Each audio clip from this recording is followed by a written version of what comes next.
This is the fourth in a new series of videos that are designed specifically to help those who want to engage in self-directed study of philosophy. In each of these videos, we focus on one particular philosopher or philosophical tradition, and I walk you through a number of things that I hope will be helpful to you, like what texts to take a look at, what order to study them in, issues that you should be concerned about, issues that you don't have to worry about, some advice about how to read texts and format and what things to keep in mind. And we also talk about the importance of the figure or the tradition or school, whatever it happens to be. This time we're focusing on one of the great schools of ancient philosophy, which emerges in the Hellenistic period, the Epicurean school, which of course has its origin in this guy, Epicurus, although you can say it traces back a little bit further, at least in some of its origins, to Democritus, who we don't know that much about. So we're going to look at a lot of key features, and I'll give you some, what I hope to be useful advice. If you are a lifelong learner or somebody who's studying things on the side and wants to work at things on their own outside of a strictly academic setting.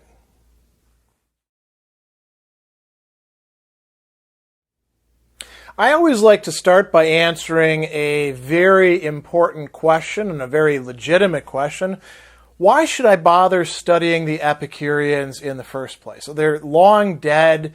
Why should I care about it? Well, one quick answer to that is they're not actually long dead, the originators of it, but there is a contemporary Epicurean movement which has adherents all over the world, and Facebook groups and websites, and they get together and study and practice Epicurean philosophy. And there is a literature devoted to that. But let's put that aside for the moment. We'll get back to that in a little while. Why do you want to study Epicurean philosophy?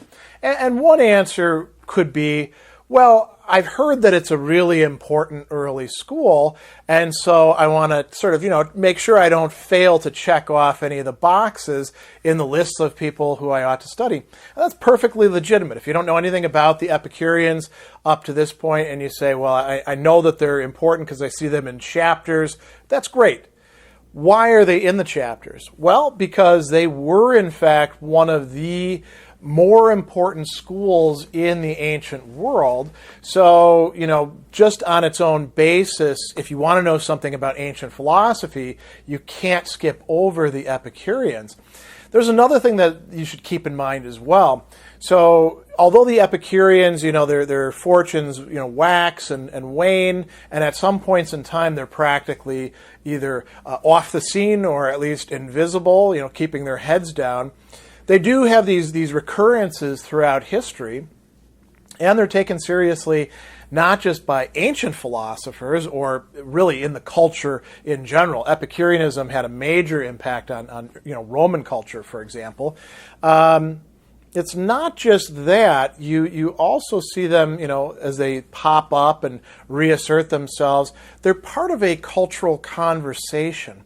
So even people who aren't attracted to Epicureanism as such are referencing the Epicureans. And so it's very useful to know, well, what did the Epicureans actually think? If you want to, David Hume, for example, has an essay specifically about the Epicurean philosopher, and you can bet that, Hume had Epicureanism in mind in thinking about other things. Later on, we're going to see people like Marx or John Stuart Mill defending and reinterpreting the Epicureans. Thomas Jefferson was willing to call himself an Epicurean.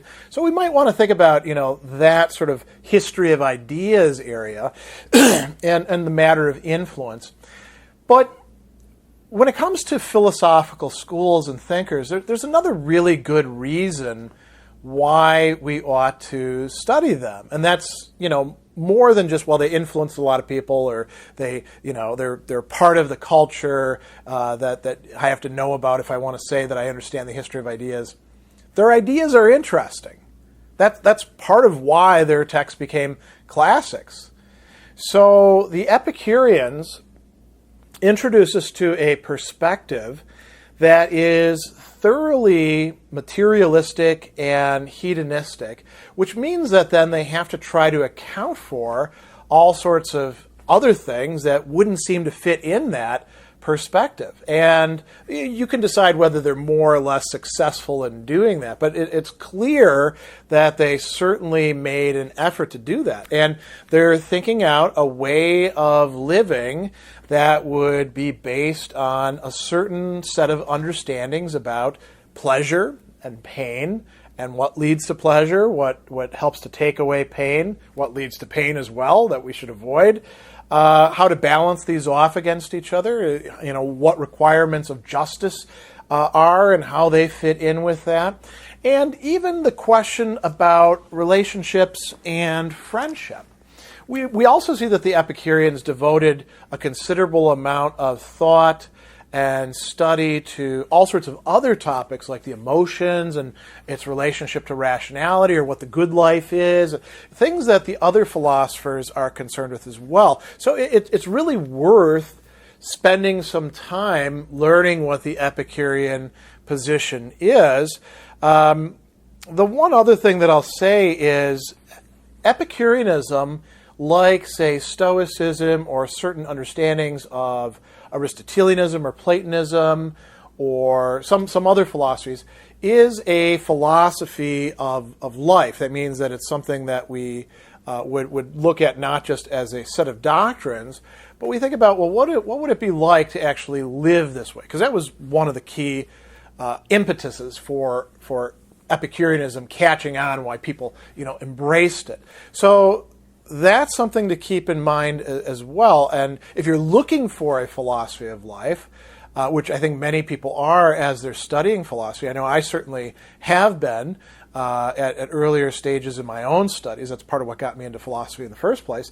Then you might want to look at Epicureanism, not necessarily to embrace it, but at least to have it there as an option. So those are some good reasons for studying Epicureanism.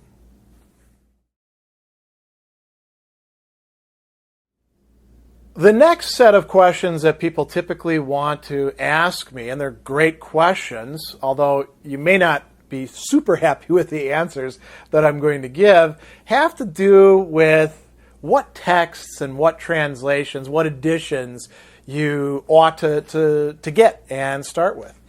And like many ancient philosophers, Epicurus has been translated multiple times, and I'm not going to endorse one particular translation over another, in part because when it comes down to it, if I want to read Epicurus in the Greek, that's what I do.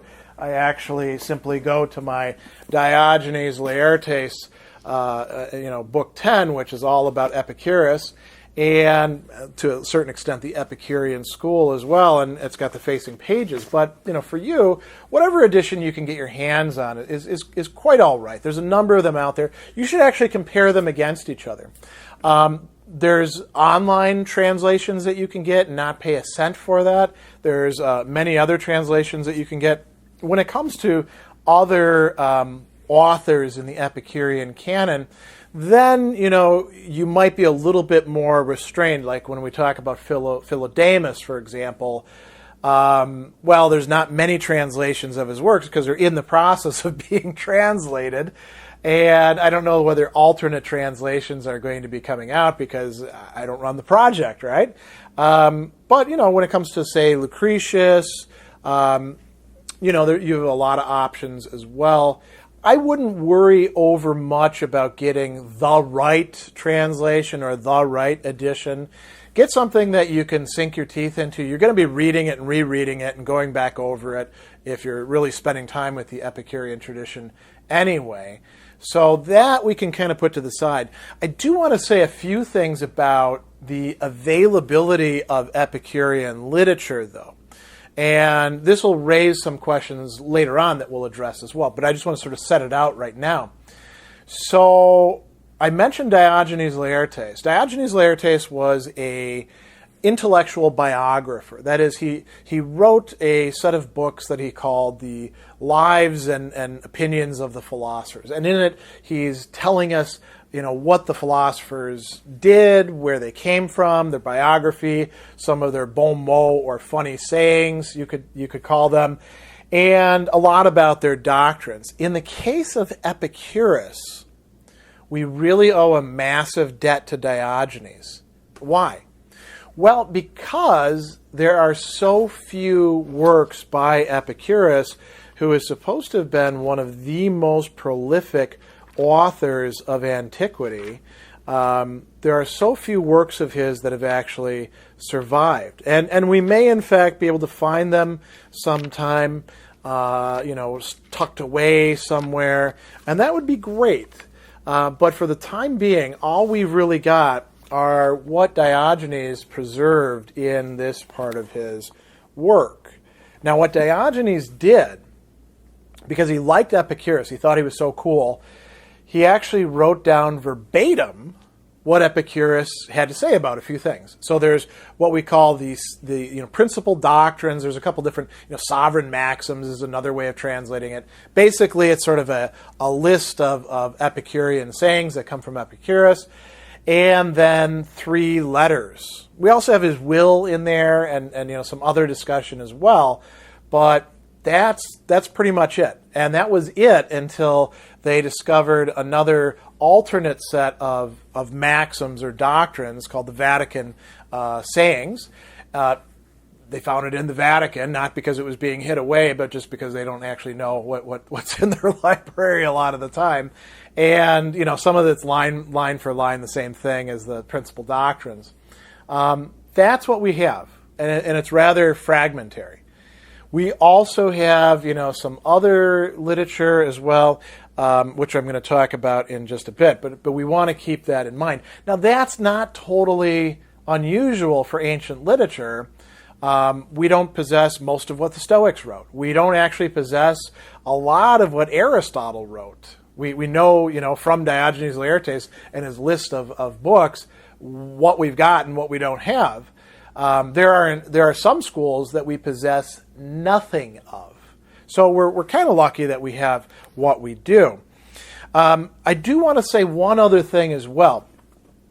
One main source for Epicurean doctrines, and we could say Epicurean literature, is in fact the opponents of or critics of the Epicurean school.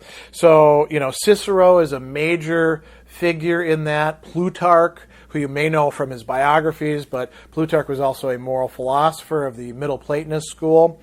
Seneca, especially in his early letters to Lucilius, is bringing up Epicurus quite a bit.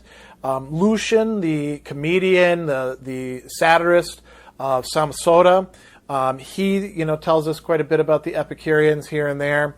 And, authors do as well, like Lactantius, this early Christian writer who talks about the Epicureans in several of his works as well. So, when it comes down to the texts, these practical questions, which editions do I need to get? Don't worry so much about that. Get your hands on some. Realize that the perspective that you're going to get on the Epicureans is a little fragmentary, and also some of it is coming from critics, if not outright opponents, of the Epicurean tradition.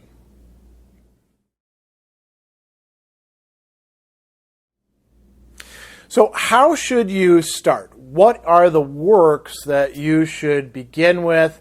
And then what would you start looking at later on after you've got, a good solid foundation established for your understanding of the Epicureans? I always say go to original texts. You can read secondary literature if you want to, and we'll talk about that in a bit, but I think you shouldn't deprive yourself of the opportunity to actually read philosophy in its original form, or in translation, of course, and get your ideas straight from the source. Actually, that cuts out a lot of nonsense that you might get from secondary sources and being overly reliant upon them. So who should you start with? Well, this is kind of a no-brainer. Epicurus, right? Now, you may say, well, Dr. Sadler, didn't you just say that we don't actually have many texts by the guy?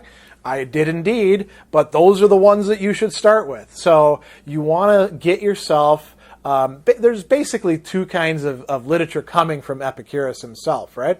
You've got these lists of sayings, and they contain some claims and some arguments and some distinctions that are very important in Epicurean thought. You've got the principal doctrines, and you've got the Vatican sayings. So you want to get your hands on those, and those are a very quick read because they're not very long at all.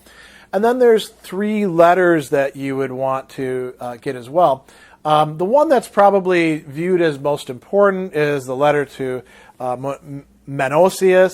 But there's also some letters that have to do, with some of the same topics, but also with the Epicureans' conception of the physical world, the letter to Herodotus and the letter to Pythocles. Along with those, I do think that you want to get Diogenes Laertes, and you can find that easily online. You can purchase a copy, or you can find translations of it, available for free. So you want to read through chapter 10 or book 10 of Diogenes Laertes, because before he actually gives you his copied out Epicurus, he also does several other things. He tells you about Epicurus and his history, and he tells you about his friends and the community that he established, and he tells you about some of the things that people said about him and why Diogenes thinks these things are actually off base. He also gives you the list of his works, which is, occupies more than one page.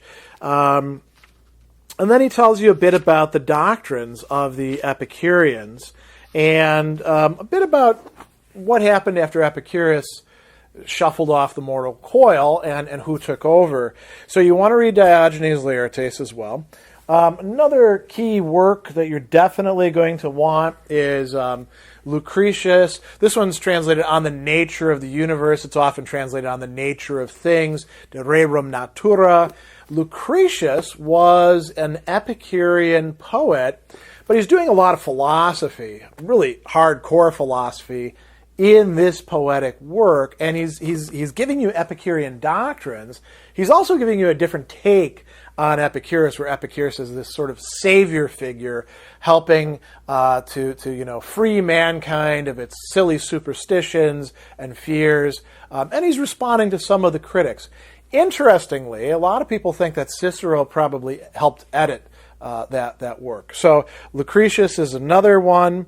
Philodemus, I mentioned the Philodemus project. So Philodemus was an Epicurean philosopher who's a little bit before Lucretius, and we discovered some of his texts, actually quite a few of his texts, on papyri in this place that is, essentially had preserved the text, but not in great form. And when they first tried to unroll them, I think it was either in the late 1700s or the early 1800s, they screwed it all up. So then they were like, oh, we got to put this stuff aside and wait until we've got better technology. They do have better technology now, and they're slowly opening up these texts and transcribing Philodemus' Greek, and there's a Philodemus project devoted to translating and publishing his work. So we're actually in a very exciting time. I use Philodemus' On Anger, which unfortunately is a bit fragmentary because the people who unrolled it at first screwed it up. I focus on that, but there's also some discussions of rhetoric. There's discussions of what's in Greek called parrhesia, or frank speaking. And so Philodemus is another really important source for us. Who else? Oh, so now we start getting, well, there's one before we start thinking about people like Cicero.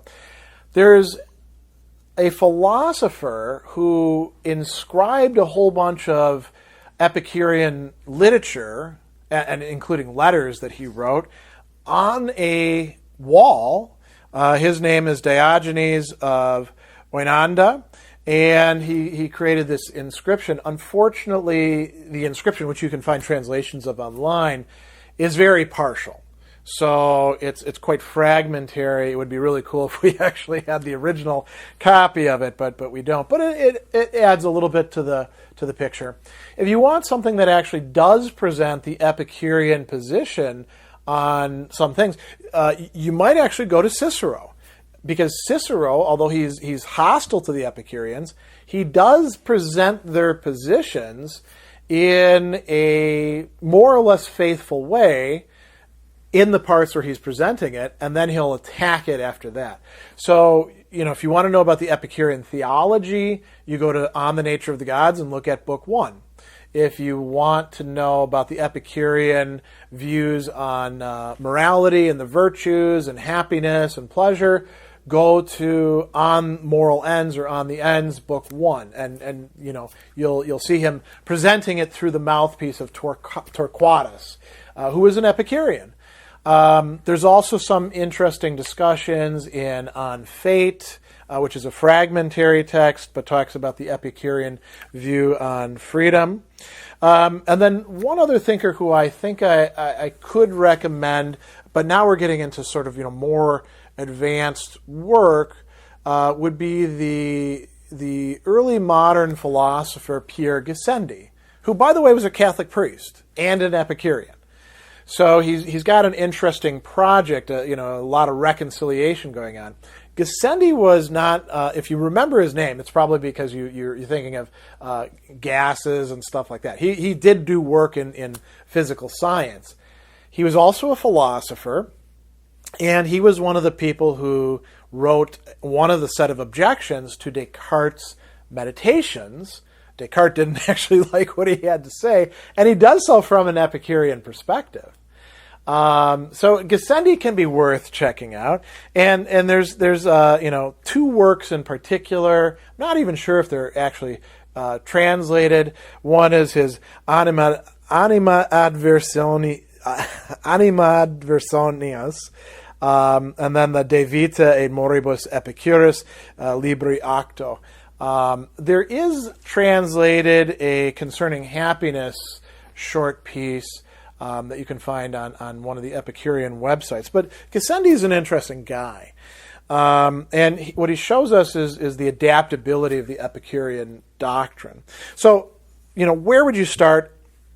Epicurus, I would get yourself Lucretius. I would probably say, Epicurus, Lucretius, Diogenes Laertes, Cicero's, On the Ends, Book 1. That'll get you started, and then you can start getting into all these other things as well. And, the good news is it doesn't take you that long to go through the Epicurean literature, but that's also the bad news, because we've lost so much of it.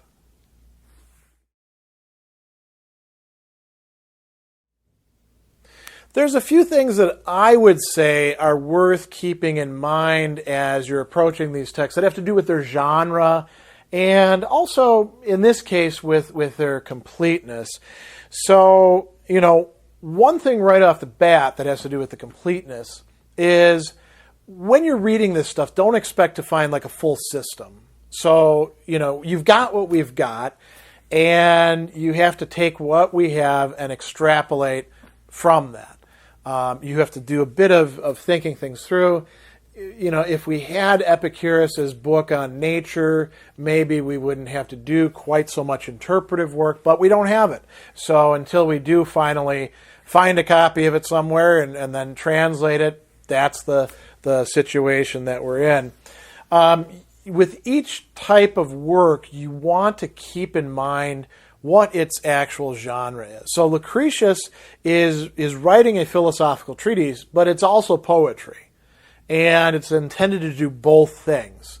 Poetry was used to teach back in the day, but some of what he's writing, the way that he's framing it, is so that it can actually fit meter. By the way, Latin poetry, not about rhyming. Greek and Latin poetry was really about the meter of things, so the word choice will sometimes be a matter of what fits, Epicurus writes these, he provides us with these lists of doctrines. That's all they are, is lists of doctrines. They're not in any particular order. You could move them around if you want. You can actually see in the Vatican sayings and the principal doctrines that some of the sayings are located in different places.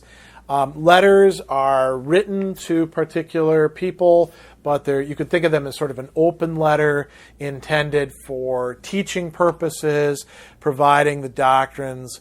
So there's that as well. In Cicero's On the Ends, you get a fairly systematic but rather short presentation of Epicurean doctrine in the mouth of Torquatus. Similarly, his On the Nature of the Gods. You get some Epicurean theology. I mean, the Epicureans, by the way, believed there were gods. This is a little bit of a side note.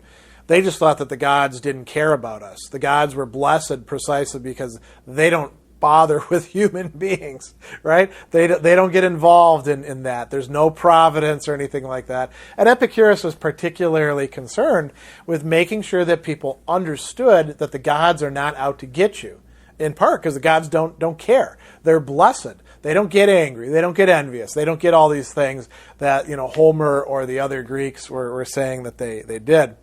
When it comes to other works, we could talk about the inscriptions and the fragmentary nature of that. Same thing with Philodemus. If you're able to get your hands on copies of his works, he's writing philosophical treatises, but sometimes they're fragmentary.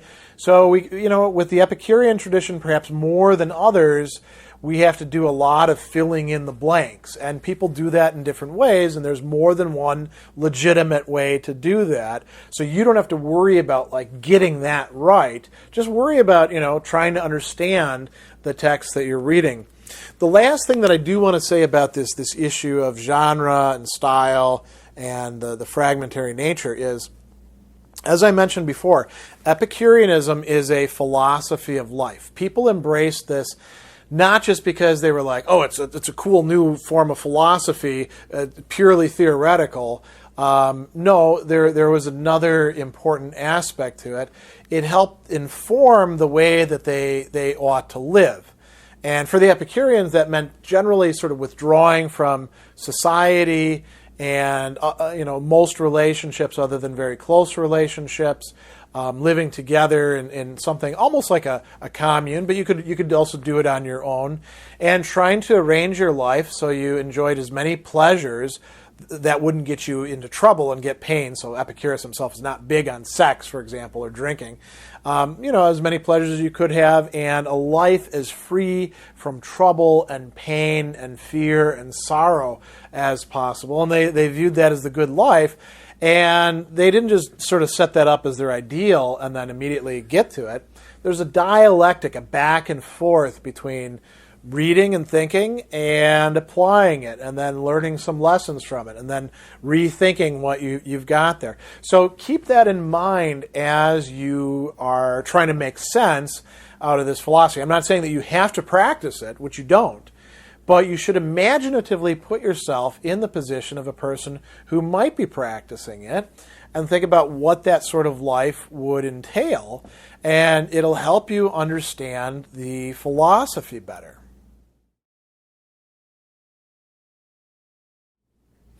Now we get to the part of the discussion where we focus on secondary sources and literature, which might be very helpful for you.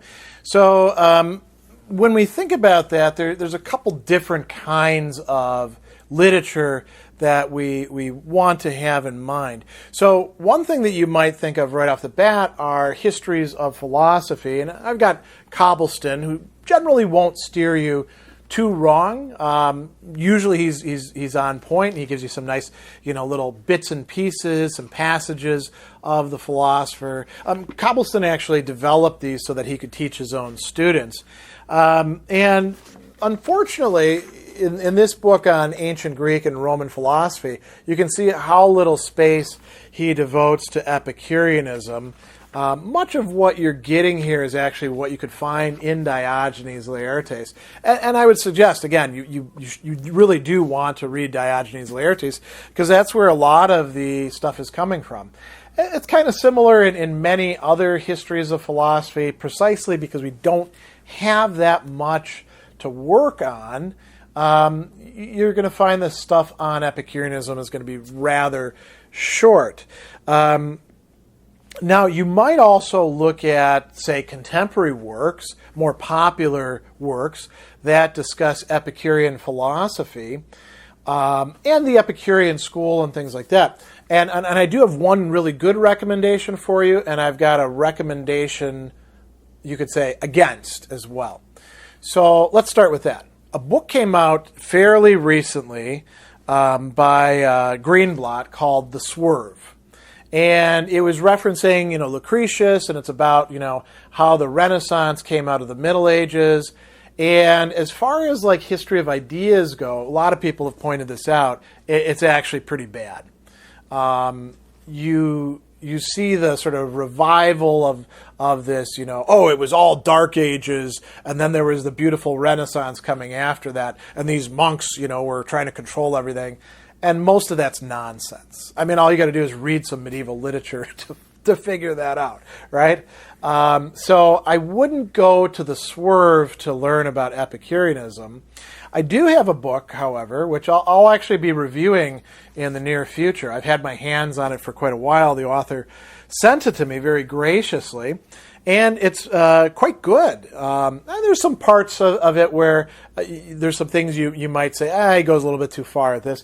But it's called Tending the Epicurean Garden by Hiram Crespo. And it's got a lot of nice discussions, drawing on, Epicurean literature and trying to adapt it for modern times and giving you exercises. So this represents, I mentioned there is a contemporary Epicurean movement out there. This is one of the main people in that movement. And so you might want to get your hands on this book. That's at the level of popular literature. We might also think about good secondary literature that's of a more academic nature, and there's quite a lot out there in terms of articles that are quite good. I'll mention not just some of the other people who I'm going to be showing you in just a sec, but also Vula Tsuna, who is one of the translators of Philodemus. She's got some really interesting stuff. But I do want to mention also Anthony Long and Sadler. They are among the people who helped to sort of put Hellenistic philosophy back on the academic map within the English-speaking world. Of course, outside of that, there's French scholars and German scholars, much of which doesn't get translated, unfortunately. Because it's secondary literature. I do have a few recent, or at least fairly recent books that I think could be quite good, and they're not just about Epicureanism. They're about ancient philosophy in general and the different schools, but they do each have some great sections on the Epicureans. So I'll begin with one of my favorites, The Morality of Happiness by Julia Annas, who's a real giant in the field. She's got, there's a lot of really great stuff in here, but she's got some sections specifically on the Epicureans, and not just in one part of the book. Over and over again, she's looking at the Epicurean stuff, and she has got a lot of great articles on Epicurean tradition as well. Another person who gets brought up quite a lot, who's also well worth reading, certainly this work, Martha Nussbaum, The Therapy of Desire, Theory and Practice in Hellenistic Ethics. Again, you're going to find, quite a few things on Epicureanism. There's a chapter, Epicurean Surgery, and then there's another one, Mortal Immortals, which is about Lucretius. The one on Seneca, to some degree, is addressing the Epicureans. And then finally, a book that came out fairly recently, 2006, Christopher Gill's The Structured Self in Hellenistic and Roman Thought. I'm a big fan of Christopher Gill, really great student of the Stoics, but he also does good work on the Epicureans as well, and there's a lot of cool stuff in here about the Epicurean notion of the self, reconstructing that. So you might find those sorts of things useful. I would also say, when we're talking about the Epicureans, it might be interesting to you to not focus just on, say, recent or even 20th century secondary literature and reinterpretations of the Epicureans. You might also take a look at the way the Epicureans were reinterpreted, not just in people like Gassendi, but also more recent authors. John Stuart Mill is viewing the Epicureans as precursors to the utilitarian tradition that he belongs to. Karl Marx, wrote his early work. His dissertation was on Epicurus, right? And so in Democritus, right? There's quite a few other thinkers who are discussing Epicurus and the Epicureans. Sometimes they're a little dismissive. For example, Hegel's examination of the Epicureans, or Nietzsche's, almost dismissal of the Epicureans.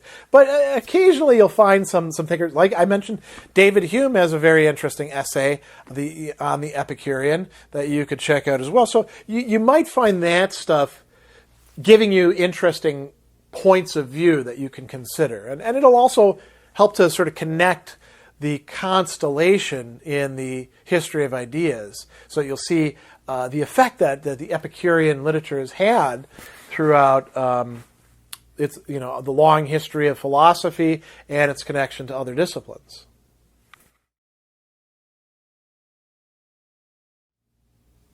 Over the years, I've seen a lot of people approaching philosophical schools and thinkers for the first time, and there are often some problems that will arise that aren't really that worth worrying about, let alone getting bogged down in. And with the Epicurean school, I think that we can say that there's some issues like that as well. I wouldn't allow myself to become overly concerned with the polemics about Epicureans and religion. As I pointed out, the Epicureans were in fact theists. They weren't atheists, although a lot of people portray them as such. But they were theists of a really strange sort who thought that God or the gods don't really care about the world, that the divine is disconnected. And I mentioned the swerve and the sort of, it gets criticized for bringing in a Voltairean perspective. Voltaire was not a good historian of philosophy or of ideas in general. He was one of the people who bought into this. It was all Dark Ages and the Middle Ages. I would leave all that stuff aside. I wouldn't worry about that. Unless you're already, preoccupied with that. It's just kind of a distraction, and it doesn't contribute much to understanding Epicureanism or to perhaps even trying it out in your own life. Another thing that you don't need to do is stake out a position on other criticisms of Epicureanism. So I mentioned that, we know a bit about Epicureanism from people like Cicero or Plutarch or Lucian or even Lactantius. I mean, if you're reading Lactantius, more power to you, right? He's kind of a rare taste these days. And you don't have to worry about whether they're totally fair or have it right or anything like that. In order for you to, acquire a good conception of what the Epicureans actually taught. I mean, it could be that Cicero is being unfair. I think he's unfair to the Epicureans at points, but we can still learn from him. We don't have to say, a hostile critic, therefore we dismiss everything. That would be really foolish on our part, right? Which from an Epicurean point of view would be a bad thing, because the Epicureans stress the virtue of prudence or practical wisdom, the opposite of which is foolishness. So I don't think you have to worry about that, and you don't have to worry too much about whether Marx or Mill or Hume are getting the Epicureans completely right. Just try to learn from their interpretations, and then as you acquire a better and better understanding of it, that's when you can form those critical judgments. One other thing that I'll bring up, obviously the Epicurean physics is pretty much just as outmoded as the Aristotelian one is. You might say, well, wait a second, didn't the Epicureans, come up with the atomic doctrine? Well, I mean, Democritus did, and the Epicureans took it from them. But what they mean by atoms isn't remotely close to what we mean by atoms. And the Epicurean physics, their conception of the physical universe, it's nice to imagine, but it's not really close to natural science in the present. As a matter of fact, the Stoics might be closer than the Epicureans with their concept of pneuma and this notion of matter and energy shifting back and forth that we have. But you don't need to worry about that. That is not something that has to distract you from being able to read and appreciate and understand these texts. So I would put those sort of issues aside. I'd table them until later, unless you really like to worry about that sort of stuff.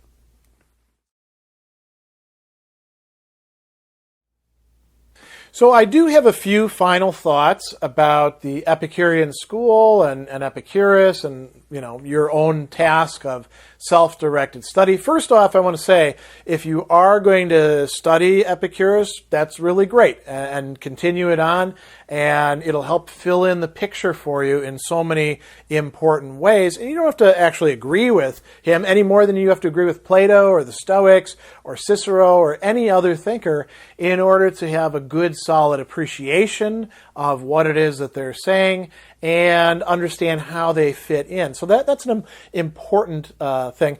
I think, I read a lot of people and I teach a lot of people who myself I don't agree with, but I find very interesting. And the Epicureans really are an interesting bunch. I think it's worth spending some time thinking about what it is that they've said and looking at their assertions and arguments and distinctions. It will make you a better thinker, whether you agree with them or not. So I want to say one other thing too, maybe a word of encouragement. If you're watching this, it's probably because you're interested in carrying out some self-directed, you could say autonomous study, and you were just looking for a bit of guidance in how to do that. I think that's really great, and I hope that you enjoy reading Epicurus and his followers and successors and interpreters, and that it proves to be a fruitful and useful way of devoting yourself to philosophical study.